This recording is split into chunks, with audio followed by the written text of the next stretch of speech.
Najčešći problemi: ložište i komora za sagorevanje, kvarovi koji se mogu javiti usled nečišćenja, neuspelo paljenje peći, prepunjavanje ložišta peletom, posuda za pepeo, kvarovi koji se mogu javiti usled nečišćenja, neuspelo paljenje peći, prepunjavanje ložišta peletom,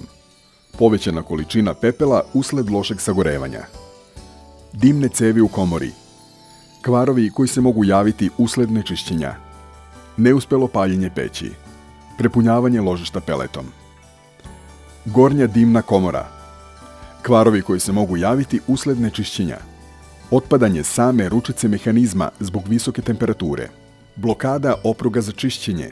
neuspelo paljenje, prepunjavanje peletom, povećana količina pepela usled lošeg sagorevanja, nemogućnost postizanja željene temperature u vodi ili prostoriji, pojava kondenzacije, donja posuda za pepeo, kvarovi koji se mogu javiti usled nečišćenja, neuspelo paljenje peći, prepunjavanje ložišta peletom, povećana količina pepela usled lošeg sagorevanja, pojava kondenzacije, nemogućnost postizanja željene temperature u vodi ili prostoriji,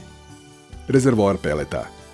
kvarovi koji se mogu javiti usled nečišćenja, povećanje buke usled rada motora puža, oštećenje spirale puža, pregorevanje motora puža, kvarovi pumpe u blokadi, kvarovi koji se mogu javiti usled nečišćenja, povećanje temperature vode u kotlu, ukoliko temperature vode u kotlu raste, a radijatori se ne greju, hladni radijatori ili do pola hladni, peć pregrejava i gasi se, prikazuje alarm sigurnosnog termostata.